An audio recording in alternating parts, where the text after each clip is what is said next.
Shireen Abu Akleh is an Al Jazeera reporter who was shot dead by the Israeli Defense Force 2 days ago. She was a journalist. She was not a combatant. She was not a militant or anything of the sort.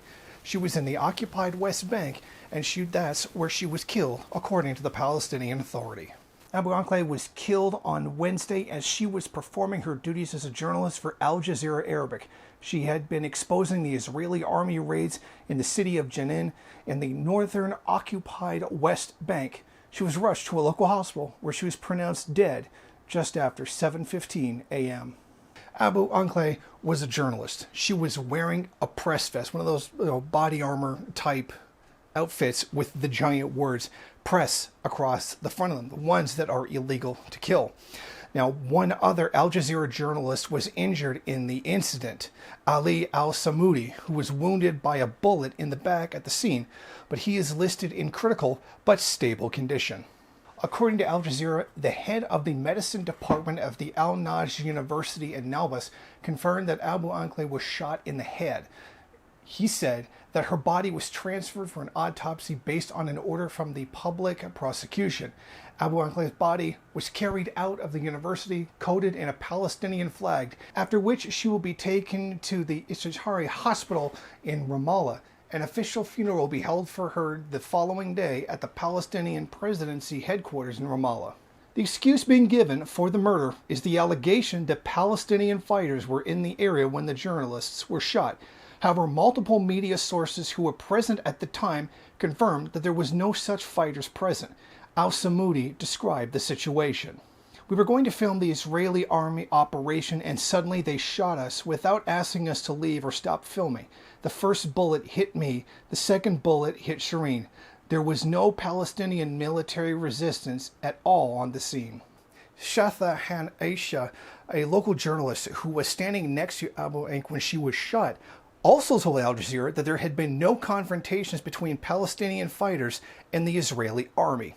"We were 4 journalists. We were all wearing vests, all wearing helmets. The Israeli occupation army did not stop firing even after she collapsed. I couldn't even extend my arm to pull her because one of the shots being fired. The army was adamant on shooting to kill." Now, while there are still details about the shooting that are still coming forward, it is confirmed absolutely that Abu Akleh was actually shot in the head. A purposeful, deliberate shot that intentionally avoided the body armor that she was wearing. Abu Akleh, who was a dual Palestinian-American national who had dedicated her life to exposing the Zionist regime's crimes against the Palestinian people. She had been a journalist with Al Jazeera since 1997. The Palestinian Authority said in an official statement that it holds Israel and the occupier government as wholly responsible for the killing. Abu Akleh was covering the killings of Palestinians by IDF forces in the Jenin camp. It is the northernmost camp in the West Bank. It has been the scene of significant suffering. Established in 1953 after the original camp in the area was destroyed by a snowstorm, the Jenin camp was also severely affected by the Second Intifada. In 2002, the Israeli military occupied the camp after 10 days of intensive fighting, destroying more than 400 houses, severely damaging hundreds more, and displacing more than a quarter of the camp's population. The reason for the recent violence has been the Israeli occupation force killing Palestinians. Now, the reason they're doing so is that it was the 20th anniversary of that original 2002 Israeli killing of Palestinians inside the refugee camp. This is wholly and completely on the heads of the Israeli government, the Israeli occupying force, and the murderous IDF. This woman was a journalist. She wasn't a militant. She wasn't anything that even could be remotely used as a justification for her murder and the severe injuring of her co-worker. This shows the definite and deliberate, malicious, hateful, murderous nature of the IDF and the Zionist regime. It was wholly unnecessary to do this.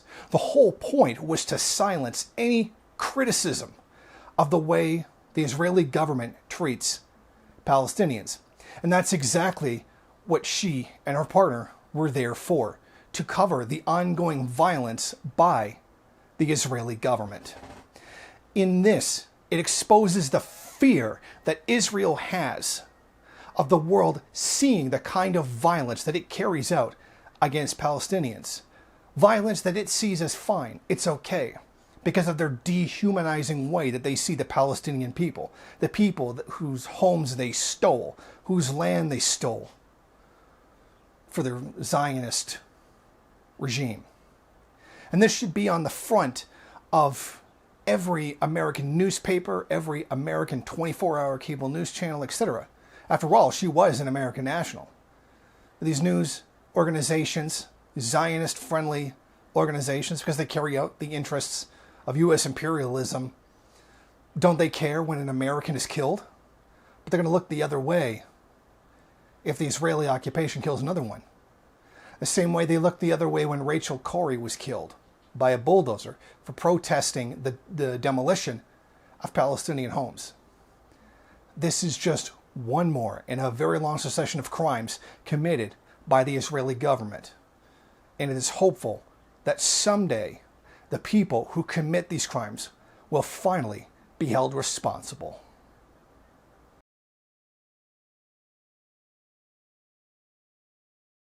Thank you for watching. If you like this program, then please head over to my Patreon page and set up a monthly donation.